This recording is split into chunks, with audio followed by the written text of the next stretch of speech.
Hello students, welcome back to our YouTube platform math study point. अपन पढ़ रहे हैं कक्षा 8 आपकी कार्य पुस्तिका मैथमेटिक्स के अंदर, और आज पढ़ने वाले हैं उस कार्य पुस्तिका का कार्यपत्रक 97। अब तक की क्लास में अपन ने 96 कार्यपत्र पढ़ लिए हैं। अगर इस कार्यपत्र के माध्यम की बात की जाए तो ये एक मध्यम प्रकार का कार्यपत्र रहने वाला है। आपका दक्षता, वृत्त की परिधि ज्ञात करने की समझ को बना पाना। सबसे पहले आपको पता होना चाहिए वृत्त। तो वृत्त कैसा होता है? एक सर्कल होता है जिसके अंदर बीचों बीच इसका केंद्र होता है। केंद्र से परिधि, ये चारों ओर जो दिखाई दे रहा है आपको, इसको बोलते हैं परिधि, पैरामीटर। इसको बोलते हैं केंद्र। ये बीच में होता है, इसको केंद्र बोलते हैं। और केंद्र से परिधि तक की दूरी क्या कहलाती है? आपकी त्रिज्या कहलाती है। याद रखना, क्या कहलाती है? त्रिज्या कहलाती है। और जो ये केंद्र से जाती हुई सीधी रेखा होती है, जैसे इस प्रकार से अपन इसको बढ़ा दे तो टोटल ऑफ जो लाइन होगी वो आपका क्या कहलाएगी? व्यास कहलाएगी। और अगर व्यास को आप आधा कर दो, यानी कि व्यास बट्टे 2 लिखो, तो आपका रिजल्ट आएगा त्रिज्या। यानी कि व्यास का आधा क्या होता है? आपकी त्रिज्या होती है। ये आपको याद रखना है। आगे बात समझ में। तो वृत्त की परिधि, वृत्त की परिधि जो चारों ओर होती है, तो वृत्त 2 सूत्र होते हैं इसके अंदर, मैं आपको बता देता हूँ। एक तो होता है वृत्त की परिधि, वृत्त की परिधि, इसका फॉर्मूला होता है 2πr, समझ गए। और एक होता है वृत्त का क्षेत्रफल, वृत्त का क्षेत्रफल, और वो होता है πr स्क्वायर। क्या होता है? πr²। पाई की वैल्यू होती है, पाई बराबर होता है 22/7। कितना होता है? 22/7 होता है। तो पहला प्रश्न है, नीचे कुछ वृत्तों की परिधि, यानी कि परिधि और व्यास के माप दिए गए हैं। परिधि और व्यास के अनुपात निकालते हुए तालिका की पूर्ति कीजिए। यानी कि जो चारों ओर परिधि है वो पहले क्वेश्चन में 44 दे रखी है, व्यास कितना है? 14। तो परिधि और व्यास में क्या आ गया? 44/14। इसको 2 से काटेंगे तो ये 22 और ये 7। जब आप 22 में 7 का भाग देते हो तो कितना आता है? 3.14। यानी कि ये लगभग किसके बराबर होता है?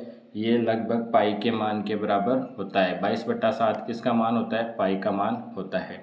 इसी प्रकार से अगर सेकंड वाले को देखें अपन, तो यह आएगा 66/21। इसको और काट लो, 66 को 2 से काटो, 3 से काट लो तो 22 बार, और इसको काटोगे तो 7 बार। तो ये कितना मान आएगा? 3.14। आप क्या लगा दोगे? लगभग लगा दोगे, क्योंकि ये मान रुकने वाला नहीं है, आगे भी इतना ही आएगा। अब जैसे कितना है? 154/49 है। दोनों को 7 से काट लो तो इसको 7 दूनी 14, 7 दूनी 14, और ये कितने बार? 7 बार। तो ये कितना आ गया? 3.14। और वो क्या आया है? आपका लगभग ही आया है, क्योंकि ये आगे भी आएगा। ये हो जाएगा आपका 22/7। और 22/7 की वैल्यू क्या होती है? 3.14। इसको भी क्या लिखोगे तुम? लगभग ही लिखने वाले हो। अब नेक्स्ट वाला क्वेश्चन फाइंड आउट करते हैं अपन, क्वेश्चन नंबर 2, जो इससे रिलेटेड ही है। नीचे कुछ वृत्त दिए गए हैं, उनकी परिधि ज्ञात कीजिए। यानी कि अपन को पैरामीटर ज्ञात करना है। जैसे पहला क्वेश्चन है, इसके अंदर अपने पास एक सर्कल है, एक डायमीटर यानी कि व्यास है, उसकी टोटल ऑफ लंबाई कितनी है? 14 सेंटीमीटर। तो व्यास का आधा, व्यास कितना हो गया? 14 सेंटीमीटर। त्रिज्या कितनी हो गई? व्यास का आधा कितनी हो जाती है? त्रिज्या।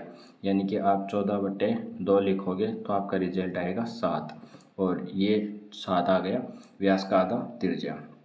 वृत्त की परिधि का मैंने फॉर्मूला बताया था 2πr, यानी कि 2 पाई की वैल्यू 22/7 गुणा आर। आर कितना है? 7 है। 7 से 7 कैंसिल हो गया। जब ये 7 से 7 कैंसिल हो गया, 22 दूनी 44, ये आंसर आ गया।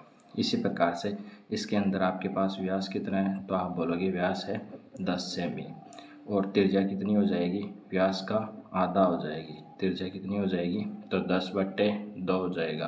कितना आ गया? 5 सेंटीमीटर। वृत्त की परिधि, और वृत्त की परिधि का आपको फॉर्मूला पता है, कितना होता है? 2πr होता है। यानी कि 2 गुणा 22/7 गुणा 5। ठीक है। त्रिज्या कितनी है? 5 ही है। अब आपको क्या करना है? इसको मल्टीप्लाई करके रिजल्ट लिखना है। तो मल्टीप्लाई करेंगे अपन, ऊपर वालों को ऊपर और नीचे वाले को नीचे। तो 22 दूनी कितना होता है? 44। 44 की जब आप 5 से मल्टीप्लाई करते हो तो कितना रिजल्ट आता है 220/7। जब आप 220 को किस से भाग दोगे 7 से भाग दोगे तो आपका आएगा लगभग रिजल्ट लिख रहा हूँ मैं कितना 31.42। इसके आगे लिख लेना तुम क्या लगभग रिजल्ट आने वाला है ये। अब इस वाले क्वेश्चन में देखो इसमें ओनली फॉर त्रिज्या दे रखी है अपन को, तो अपन लिख लेंगे त्रिज्या कितनी है, सिंपल सी बात है 4 सेमी है। वृत्त की परिधि का फॉर्मूला लगाएंगे, वृत्त की परिधि, और वो आपको दे रखा है रिजल्ट 2πr यानी कि 2 गुणा 22/7 × 4। समझ गए। अब इस बार क्या करना है आपको कि ये जो आपका 22 ये 44 था, 44 को किससे गुणा करना है पहले 4 से, तो 44 को 4 से गुणा किया 176/7। जब आप 176 को 7 से डिवाइड करोगे तो आपका रिजल्ट आएगा 25.14 और वो आएगा लगभग, क्योंकि ये रिजल्ट लगभग ले लेंगे, डिजिट यानी कि पॉइंट के बाद में 2 अक्षरों तक ले लेंगे। आई थिंक आपको ये क्वेश्चन अच्छे से समझ में आ गया होगा। अब पढ़ते हैं क्वेश्चन नंबर 3। 21 मिलीलीटर त्रिज्या वाले वृत्त की परिधि ज्ञात कीजिए। तो देखो आर कितनी दे रखी है 21 mm, ठीक है, मिलीमीटर, और वृत्त की परिधि का सूत्र मैंने बता दिया आपको, और वो कितना होता है, तो आप लिखोगे कितना होता है 2πr, यानी कि इसमें वैल्यू पुटअप करोगे 2 गुणा 22/7 गुणा 21, ये कितनी बार 3 बार। 44 को 3 से गुणा करना पड़ेगा तो आएगा आपका 132 mm, क्या आ जाएगा रिजल्ट आ जाएगा। ये इकाई लगाना जरूरी है आपको, समझ गए। तो ये आंसर हो जाएगा अपना। अब देखो लास्ट और फाइनल क्वेश्चन है, यदि एक वर्ताकार शीट की परिधि 88 सेंटीमीटर है तो इसकी त्रिज्या याद कीजिए। तो वृत्त की परिधि दे रखी है अपन को, वृत्त की परिधि, और वो कितनी होती है 88 सेमी। अब यहाँ कॉमा लगा लेना, वृत्त की परिधि यानी कि 2πr की वैल्यू कितनी है 88, फिर आगे चलना, इसको खोल के लिखो 2 गुणा 22/7 गुणा r बराबर 88।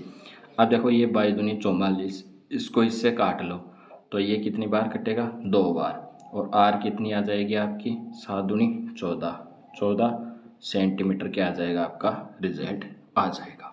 आई थिंक आपको ये कार्यपत्रक अच्छे से समझ में आ गया होगा। इसमें अपन ने वृत्त की परिधि पढ़ी है, ओनली फॉर वृत्त की परिधि, और वो क्या होती है 2πr होती है।